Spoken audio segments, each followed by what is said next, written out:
Di situlah sebenarnya untuk kita mewujudkan satu negara yang mapan, bukan sahaja dari aspek ekonomi, malah dari aspek penjenamaan dan juga untuk kita menjenamakan sektor pelancongan kita. Jadi salah satu program yang akan ditawarkan juga di Johor untuk anda ikuti adalah program Johor Sumpit Challenge and Aboriginal Festival. Jadi hari ini ada dua orang akan bersama dengan saya. Pertama, saya ada Encik Rudi Johari, iaitu pengerusi Koperasi Jakun Asli Petam Mersing, dan juga Effendi Yusof ataupun lebih popular dengan nama Blerong. Betul Cik Effendi? Atau nak panggil Blerong kat sini? Sekati boleh. Boleh panggil Blerong lah. Okey, ini adalah pengasas Johor Sumpit Challenge dan Aboriginal Festival. Jadi inisiatif ini sebenarnya untuk memperlihatkan penjenamaan majestik Johor yang mempunyai nilai tambah dengan memaparkan keunikan destinasi eko pelancongan serta kepelbagaian seni budaya masyarakat orang asli di negeri Johor. Jadi mungkin boleh Cik Rudi boleh mulakan dahululah dengan program Sumpit ni. Kenapa konsep Sumpit ini diangkat untuk menjadi salah satu program tarikan di Johor ini? Konsep Sumpit ni lah ialah sebab orang asli ni sinonim dengan kehidupan dalam hutan. So dengan Sumpit ni kita memang kehidupan kita memang membesar dengan peralatan-peralatan hunting yang menggunakan sumpit lah. So sebab tu that's why kita buat ni lah Sumpit Challenge ni diadakan di ni lah. Di mana? Secara spesifiknya lokasinya di mana? Taman Negara Darul Johor, Kampung Peta lah. Kampung Peta, betul di Kampung Peta. Jadi format pertandingannya macam mana? Boleh ceritakan daripada awal sampailah habis macam mana, berapa hari? Dia dia punya perjalanan, dia punya pertandingan. Okey, kita ada 3 hari. So bermula daripada 7 hingga 9. So hari pertama 7 hari bulan tu peserta akan masuk lah. So second day baru kita start untuk Sumpit Challenge lah. Jadi Cik Blerong merupakan pengasas kepada challenge ini.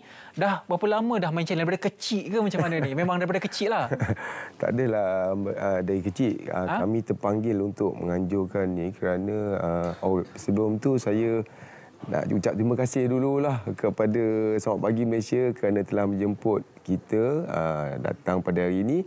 Terima kasih juga kepada supporter-supporter kita, supporter agensi kerajaan, Tourism Johor, Motek and so on. So bercerita pasal Sumpit ni tadi sebenarnya orang asli ni dia memang sinonim dengan Sumpit, tapi sebenarnya Sumpit ni adalah global punya blue pipe. Jadi satu dunia buat ada benda ni. Tetapi tak ada acara yang dipertandingkan untuk challenge. Betul? Di Sumpit Challenge. Jadi kita rasa benda tu kita orang asli kita dah tak nak memburu menggunakan sumpit, tapi untuk kelangsungan hidup kita tak nak memburu dan kita gunakan sumpit tu dalam segi tarikan pelancongan. Dari segi produk pelancongan. Ya. Cik Fendi pernah menggunakan sumpit untuk berburu? Tidak. Tidak pernah. Tak pernah. Rudi pernah, Rudi? Saya pun sebagai saya ni masih orang asli. So kecil-kecil saya pernah lah ikut ayah lah memburu ke hutan menggunakan sumpit ni lah. Tapi sekarang kita lebih kepada untuk demo kepada pelancong-pelancong yang datang untuk umum tahulah. So kita tak guna skill tu ada lagi lah. Skill tu boleh lagi lah. Kemahiran tu ada lagi lah. Macam mana Cik Effendi melihat keunikan sumpit yang ada ni sebagai satu produk pelancongan? Sebab apa jarang ni. Ini kali pertama saya mendengar satu pertandingan sumpit. Saya menembak ada. Sumpit ni kali pertama lah kan? Okey, sumpit ni kalau kita tengok kegunaan sekarang kat Malaysia tak macam dulu lagi. Tapi kalau kita ambil tak jauh Indonesia, tentera dia masih menggunakan sumpit untuk serangan hendap. Jadi masih lagi relevan. So untuk kita sebagai rata-rata kalangan penduduk Kampung Peta ni di kalangan orang asli, mereka terdiri daripada pemandu pelancong. Jadi mereka pemandu pelancong dan lahirlah kesedaran untuk preserve budaya kita dan kita ajarkan kepada pelancong dan memberi pengalaman kepada pelancong untuk cuba. Mungkin dia pernah tengok, tak pernah cuba. Itu betul keunikan yang ada pada sumpit itu sendirilah. Jadi ciri-ciri sumpit ini, macam mana kita nak faham bahawa sumpit ini betul-betul boleh digunakan dan selamat digunakan? Kalau saya nak angkat ni, saya nak angkat jugalah sumpit. Materialnya digunakan daripada apa? Sebab saya nampak ni dililit-lilit. Okey. Daripada bulu. Yang saya punya ni dalam dia sebenarnya dia yang baru punya sekarang kita lebih kepada material yang penambah baik, tak macam zaman dulu. Kalau zaman dulu nak buat sumpit ni saya rasa kepakaran dia dah ramai orang tak boleh buat. Nak tebuk lubang kayu tu tengah-tengah, Oh, dia tak ada pakai drill. kayu. Dia pakai kayu bukan pakai buluh. Ya, yang original punya. You bayangkan kalau tak ada drill nak tebuk lubang, kayu panjang. Jadi memerlukan skill. Tapi sekarang ni yang ini di hadapan awak ni dalam dia ada pipe aluminium dan buluh dililit pula dengan rotan belah. Oh, ini buluh. Dalam dia. Dalamnya apa? Dan lilitan tu adalah rotan. Rotan belah. Right. Panjangnya memang ini standardnya. Ini saya. Saiz maksudnya Tinggi dia. Untuk challenge ini, adakah saiz yang digunakan saiz standard ataupun sesiapa sahaja boleh asalkan ada sumpit? Okey. Encik Rudi. Dia mau kepada standard lah, kita standard. Letakkan standard. Standard lah. Contoh standard itu Standard bagaimana lebih untuk kurang challenge 6 kaki panjang lah. 6 kaki panjang. dia. 6 kaki panjang tinggi lagi tinggi daripada kita. Itu maksimum. Kalau macam ini boleh jugalah digunakan. Sebab kita sumpit pun target kita long punya distance. So kena panjang lah. Kalau pendek macam pernafasan kita tak sampai. Okay. Lagi panjang, lagi jauh damak tu boleh pergi. Okey. Okey, ini damak. Ini adalah buluh. Ini sumpit. Kalau kita okey, panggil ini sumpit. punya. Tak, ini. Ini panggil apa? Kalau saya panggil peluru. Damak. Damak. Ya. Ini diperbuat daripada? Yang atas ni, kalau bahasa Jakonnya, kita orang panggil... Habong. Habuk. Damak. Yang ni yang bawah dia buluh lah. Ini buluh. Lepas tu dia letakkan damak. Bukan, dia letakkan... Dan kita orang panggil, kalau bahasa orang aslinya, rengek lah ataupun racun tu. Dia ambil daripada akar kayu. Kalau tu untuk hunting. So kalau untuk competition apa semua, tak perlu. Tak perlu. Tapi syarat wajib untuk challenge ini memang kena ada... kena ada peralatan macam ni. Peralatan macam ni secara tradisional macam ni. No, kita sediakan. Oh, disediakan. Kita sediakan. Kita tak kasih orang bawa sendiri. Kita ada kita punya yang display untuk dia pilih. Boleh diguna lah. Berapa ramai yang boleh sertai challenge ini? Dan berapa hari dijalankan nanti? Kita kalau ni nak ramai lah. Nak seramai mungkin lah. Seramai yang mungkin. Kalau boleh yang datang pun lebih kurang. Kita nak, kalau target kita 2,000 atau 3,000 orang yang datang nanti. Ramai. Ke pertandingan tu. Okey, kalau orang nak tarik orang ni, dia punya hadiah tu kena besar biasanya lah. Apakah tawaran hadiah? Okey. Rudi. Ada. Tawaran hadiah dia, kita lebih kepada, kita bukan berbentuk kewangan lah, tapi lebih kepada medal. So ada goodies yang menarik lah. Sebenarnya betul-betul untuk memperkukuhkan sumpit ini sebagai produk pelancongan. Dan satu lagi, pada tahun ni kita akan membawakan kaum-kaum orang asli daripada seluruh Semenanjung Malaysia untuk join that event. Okey, macam karnival lah. Ya, kita sebenarnya ini tahun ketiga penganjuran kita. 2020-2021 kita pandemik. So 2022 kita buat, inilah kali ketiga penganjuran dan alhamdulillah semakin penganjuran semakin lebih baik. Dan kali ini ramai agensi yang terlibat lah. Antaranya universiti pun ada, UTHM antaranya, UKM, UIAM, dan kita juga ada NGO macam Wildlife Conservation Society pun join on that. Maknanya itu bukan saja acara sumpit, tapi dia adalah Hari Raya Orang Asli.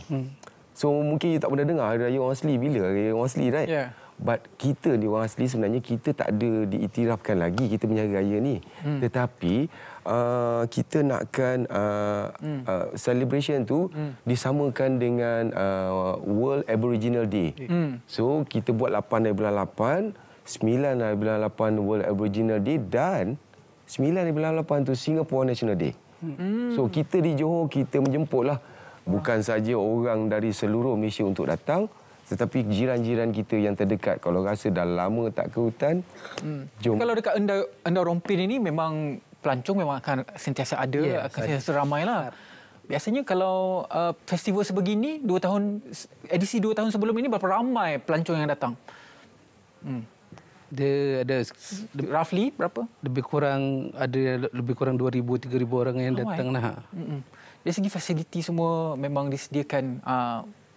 Fasiliti bila kita buat kat Taman Negara, Perbadanan Taman Negara Endau Rompin Peta, dia ada dormitory, dia ada chalet dan dia pun ada campsite. Dan sekiranya pelancong nak menginap di kampung tu sendiri, kita ada 2-3 campsite dan chalet homestay dekat kampung tu sendiri untuk menampung lah.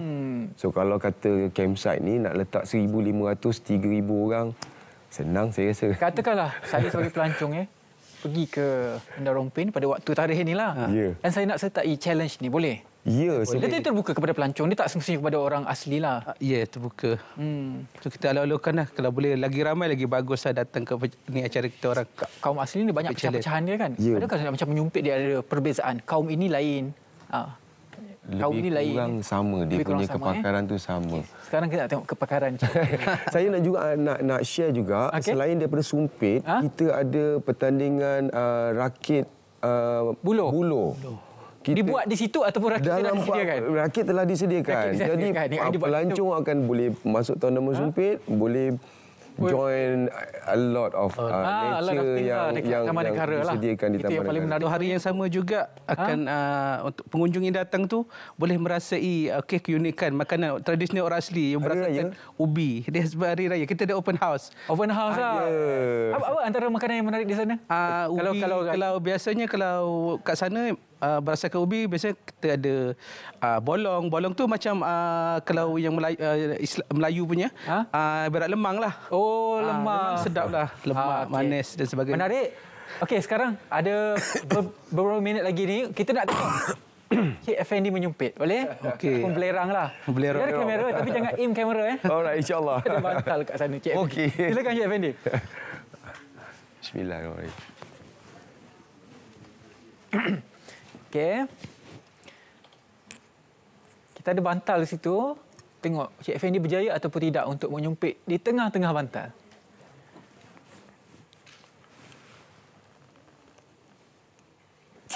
Tepat. Betul-betul tepat di tengah bantal secara langsung kepada anda. Sengaja.